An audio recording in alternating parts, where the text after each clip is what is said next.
أعوذ بالله من الشيطان الرجيم. پناہ مانگتا ہوں میں اللہ کی شیطان مردود سے۔ بسم الله الرحمن الرحيم. شروع اللہ کا نام لے کر جو بڑا مہربان نہایت رحم والا ہے۔ اعوذ باللہ من الشیطان الرجیم بسم اللہ الرحمن الرحیم واللہ اخرجکم من بطون امہاتکم لا تعلمون شیئا وجعل لکم السمع والابصار والافئدة لعلکم تشکرون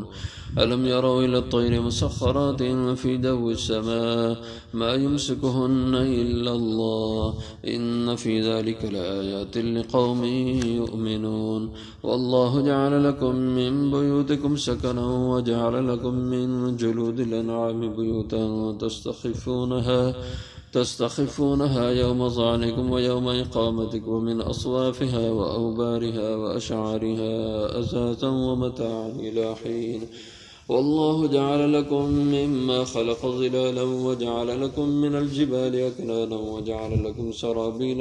تقيكم الحر وسرابيل تقيكم بأسكم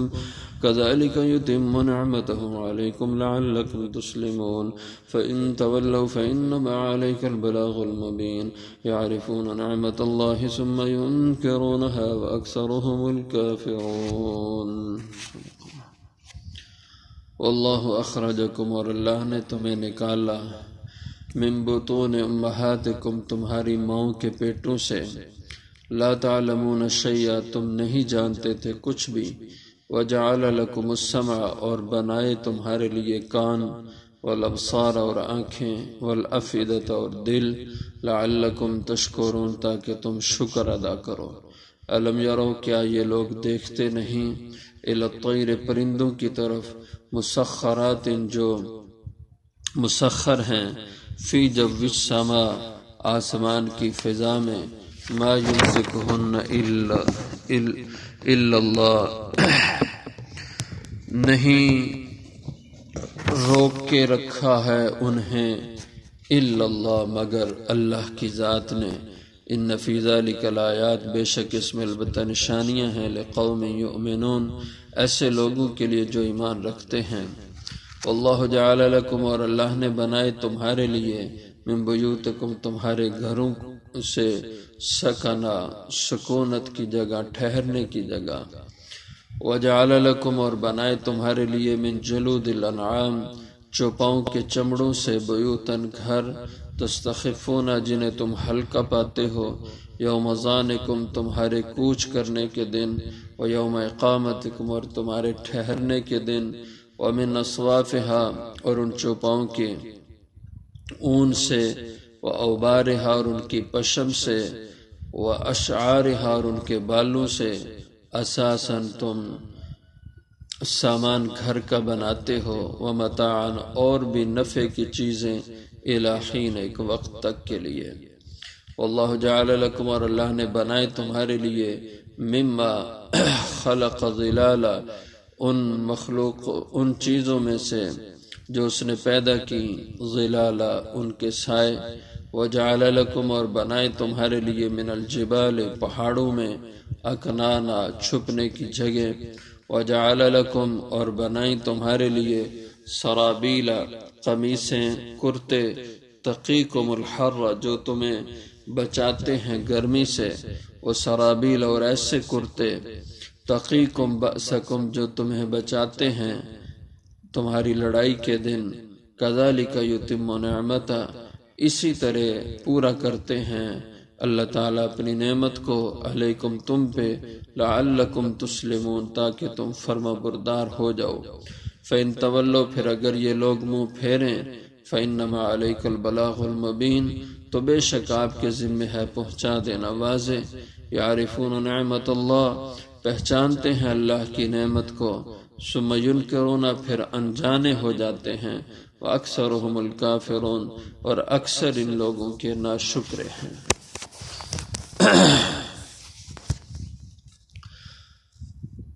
پچھلی آیات سے اللہ جل شانہ کی توحید اور اس کی قدرتیں ان کے دلائل کا ذکر ہو رہا ہے،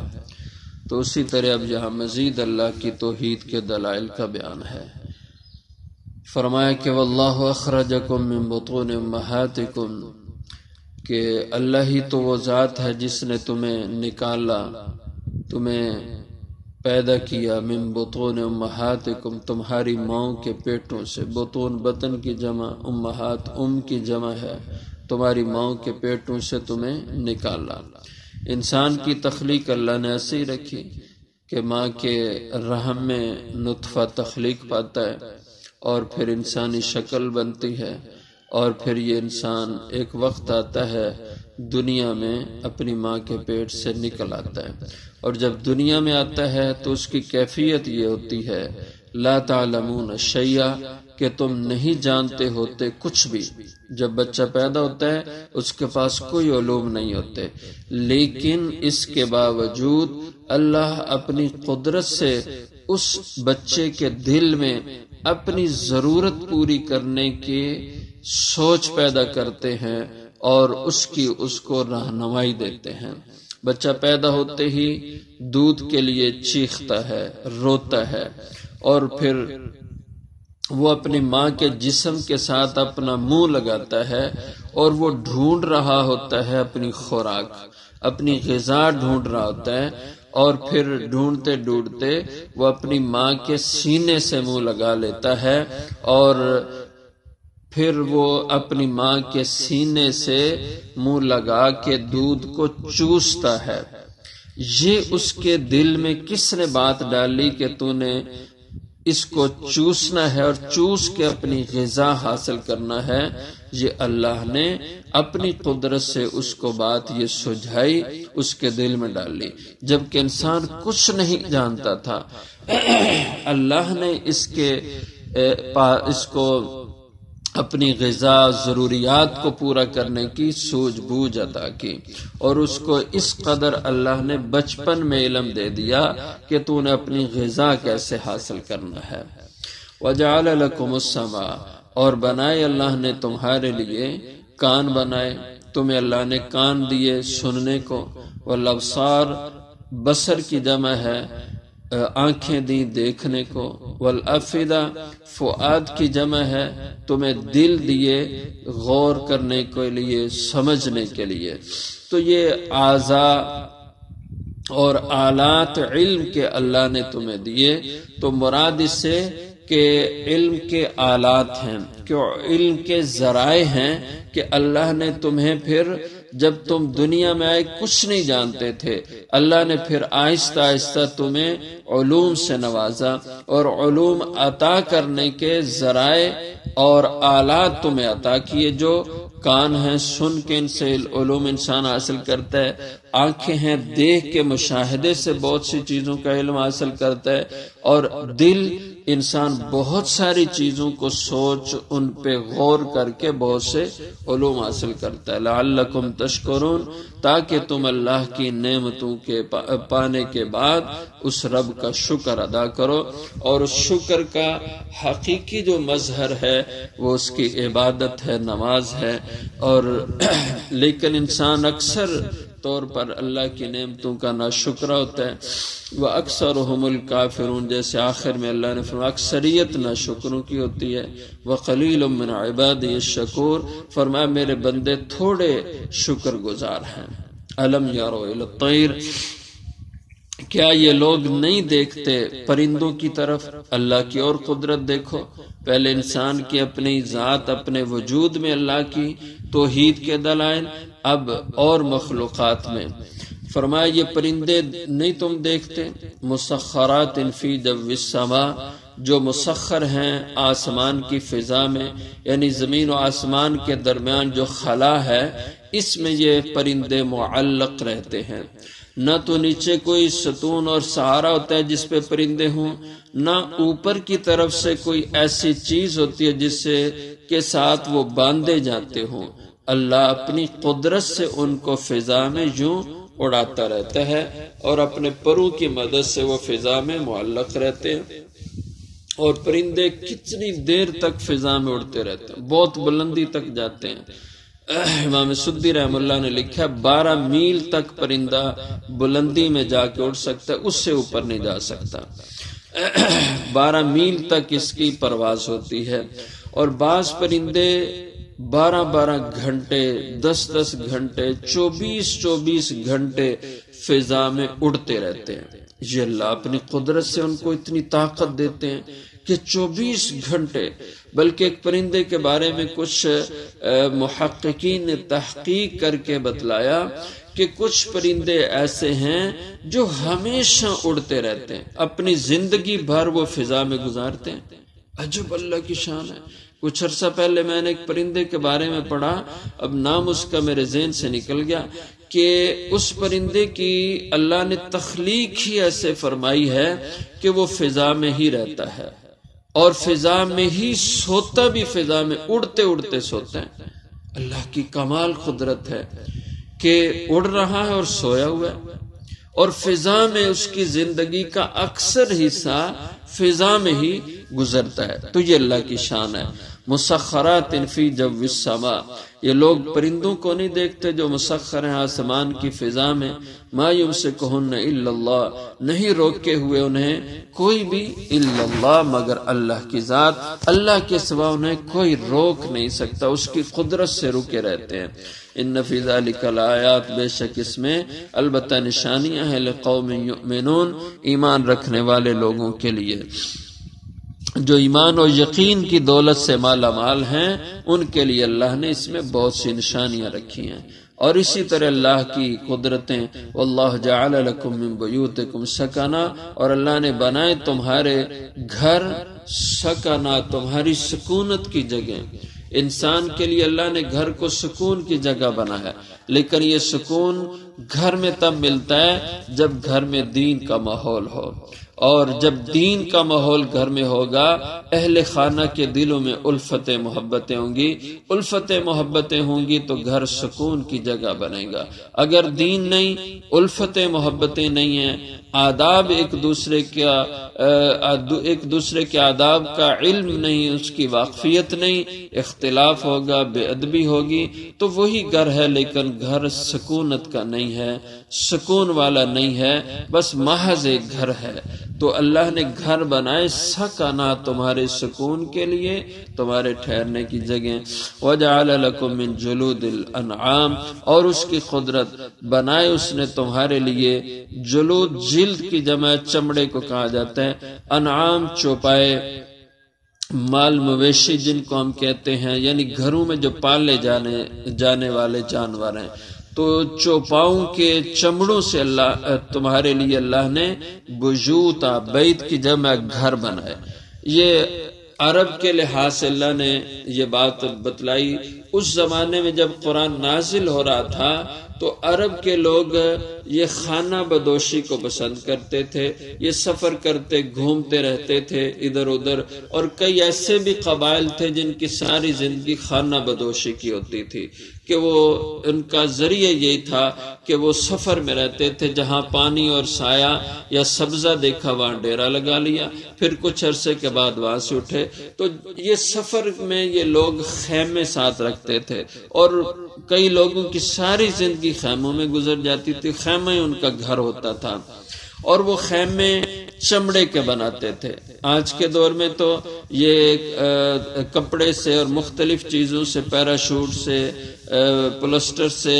اس طرح کی چیزوں سے یہ بنائے جاتے ہیں۔ اس دور میں یہ چمڑا ہی ہوتا تھا، یہ جدید صنعتیں تو نہیں تھیں، تو چمڑے 3 یا 4 جانوروں کے چمڑے کو جوڑ کر کے خیمہ تیار کر لیتے تھے۔ تو فرمایا جانوروں کے چمڑوں سے اللہ نے تمہارے لیے بیوتا، گھر بنائے، تستخفون، جنہیں تم ہلکا پاتے ہو، یوم ظعنکم، کوچ کے دن، یعنی سفر میں تم انہیں بہت ہلکا محسوس، ورنہ ویسے مکان کو، بلڈنگ کو تو نہیں انسان ادھر ادھر منتقل کر سکتا۔ یہ ایسے گھر تھے جو تم آسانی سے اپنے سفر میں بھی ساتھ لے جاتے، اور یوم اقامتکم، اور اقامت ٹھہرنے کے موقع پہ بھی تمہیں یہ جن خیمے گھر کا کام دیتے۔ ومن اصوافہا، اور اللہ نے پیدا کیے تمہارے لیے ان جانوروں کے چمڑوں سے، چمڑوں کے اوپر جو بال اور صوف ہوتی ہے اس کو تمہارے لیے نعمت بنایا۔ ومن اصوافہا، اصواف صوف کی جمع ہے، اور صوف کہتے ہیں بھیڑ اور دمبے کے جسم پہ جو بال ہوتے ہیں ان کو صوف کہا جاتا ہے، اون بھی کہتے ہیں۔ وَأَوْبَارِهَا، اوبار وبر کی جمع ہے، اور یہ وبر پشم کو کہتے ہیں، جو اونٹ کے جسم پہ بال ہوتے ہیں پشم، اس کو وبر عربی میں کہا جاتا ہے۔ وَأَشْعَارِهَا، شعر کی جمع ہے، شعر کہتے ہیں بکرے کے جسم پہ جو بال ہوتے ہیں ان بالوں کو اشعار یا شعر کہا جاتا ہے۔ وَمِنْ أَصْوَافِهَا، اور ان جانوروں کی اون سے، صوف سے، وَأَوْبَارِهَا، اور ان کی پشم سے، وَأَشْعَارِهَا، اور ان کے بالوں سے، اساساً ومتاعاً، یہ دو لفظ استعمال کیے۔ مفسرین فرماتے ہیں اساس کہتے ہیں گھر کا سامان، جیسے گرم بسترے اون سے، صوف سے بنانا، اور اسی طرح گرم چادریں ان سے بنانا، اور آج کل یہ وول کے کپڑے تیار ہو رہے ہیں، یہ انہی جانوروں کے جسم کے بال ہوتے ہیں، ان کو استعمال کپڑے میں کیا، دھاگا اور اون ان دونوں کو مکس کر کے بنایا جاتا ہے۔ اور اسی طرح گھر کے اندر اور بھی کئی چیزیں اس اون سے بنائی جاتی ہیں، تو اساس کہتے ہیں گھر کے سامان کو۔ تو اساساً ان جانوروں کے بالوں، صوف، اوبار، اشعار سے تم گھریلو سامان بھی بناتے ہو، ومتاعاً، اور اس کے علاوہ بھی کئی نفع کی چیزیں تم بناتے ہو، الی حین، ان کا نفع ایک مدت تک کے لیے ہوتا ہے۔ واللہ جعل لکم مما خلق، اور اللہ نے بنائے تمہارے لیے مما خلق، ان چیزوں میں سے جو اللہ نے پیدا کی، درخت، پہاڑ، مکانات، ظلال، ان کے سائے بنائے، اور ان سایوں میں تمہیں راحت ملتی ہے، تمہاری راحت کے لیے اللہ نے ان چیزوں کا سایہ بنا دیا۔ وجعل لکم من الجبال اکنانا، اور بنائے تمہارے لیے پہاڑوں میں اکنان، کن کی جمع ہے، کن نن کے معنی ہوتے ہیں چھپنے کی جگہ، مراد اس سے غاریں ہیں، پہاڑوں میں غاریں بنائی تم جن میں چھپ جاتے ہو۔ اور وجعل لکم سرابیل، اور بنائی اللہ نے تمہارے لیے سرابیل، سربال کی جمع ہے جس کے معنی قمیص اور کرتا کے ہوتے ہیں، کرتے قمیصیں بنائیں، تقیکم الحر، جن کو پہن کر تم گرمی میں باہر نکلتے اور تمہاری گرمی سے بچاؤ کا وہ ذریعہ بنتے ہیں۔ تو سردی میں بھی انسان کے لیے یہ سردی سے بچاؤ کا لباس ہے، گرمی میں گرمی سے بچاؤ کا لباس ہے۔ سردی کا ذکر نہیں کیا کہ عربی یہ قاعدہ اور اصول عربی کا مقول ہے، تعرف الاشیاء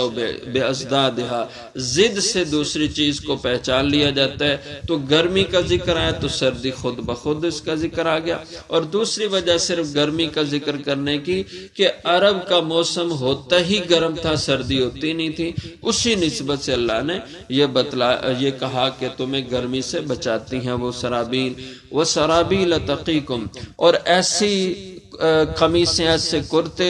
تقیکم بأسکم، جو تمہارا بچاؤ کرتے ہیں، تمہاری حفاظت کرتے ہیں لڑائی کے موقع پر، جس کو زرہ کہا جاتا ہے۔ اور یہ زرہ حضرت داؤد علیہ السلام سے شروع ہوئی، اللہ نے آپ کے لیے أَلَنَّا لَهُ الْحَدِيدِ فرمایا، ہم نے ان کے ہاتھ میں لوہے کو نرم موم کی طرح کر دیا اور اس سے وہ زریں بناتے تھے، اور وہ زرہ پہنتے ہیں، اور یہ لوہے کی بھی ہوتی ہے اور ریشم کی بھی ہوتی ہے، جس پہ تلوار اور نیزہ کا وار وہ کامیاب نہیں ہوتا اور انسان کی حفاظت کرتا ہے۔ کذالک یتم نعمتہ، اس طرح اللہ پورا کرتے ہیں اپنی نعمتیں علیکم تم پہ، لعلکم تسلمون، تاکہ تم اس کی نعمتیں استعمال کر کے اس کی فرما برداری کرو۔ اللہ کے انعامات کے شکر کا تقاضا اللہ کی فرما برداری ہے، اللہ کی نعمتیں، ان کا بدلہ اللہ کی اطاعت اور اس کی تابعداری، اس کے حکم کو پورا کرنا ہے۔ فَإِن تَوَلَّوْا، پھر اگر یہ لوگ منہ پھیریں ان باتوں سے، اللہ کی توحید سے، فَإِنَّمَا عَلَيْكَ الْبَلَاغُ الْمُبِينُ، تو آپ نے الجھنا نہیں، پریشان نہیں ہونا، کیونکہ آپ کے ذمہ پیغام کو پہنچانا ہے، مبین، کھول کر واضح کر کے منوانا آپ کا کام نہیں، صرف پہنچانا، سمجھانا ہے۔ یعرفون نعمت اللہ، یہ اچھے بھلے پہچانتے ہیں اللہ کی نعمتیں، اللہ کے جتنے انعامات ان پہ ہیں ان کو سمجھ ہے، لیکن ثم ینکرون سمجھ کے بھی انجانے بن جاتے ہیں، یا اس کے دوسرے معنی ثم ینکرونھا سمجھ کر پھر ان کا انکار کرتے ہیں اللہ کی نعمتوں کا، وَأَكْثَرُهُمُ الْكَافِرُونَ اور اکثریت ان لوگوں کی وہ ناشکروں کی ہے، اللہ کی نعمتیں ان کا انکار کر دیتے ہیں، اس کے معنی کہ نعمت اللہ نے دی اور شکر اللہ کے غیر کا کرتے ہیں، اور نعمت اللہ کی پا کر احسان اللہ کا نہیں سمجھتے، احسان اللہ کے غیر کا سمجھتے ہیں، اس لیے اس کے نام کا نذرانہ دیتے ہیں۔ یہ ہے ثم ینکرون، پھر انجانے ہو جاتے ہیں اس کی نعمت کے بارے میں، یا اس کی نعمت کے منکر ہو جاتے ہیں اور غیر اللہ کا کرم اس کو سمجھنے لگتے ہیں، اور یہ اکثریت کا مزاج، اکثرهم الکافرون، کہ اکثر انسانوں کے وہ ناشکرے نکلتے ہیں۔ اللہ محفوظ فرمائے۔ وآخر دعوانا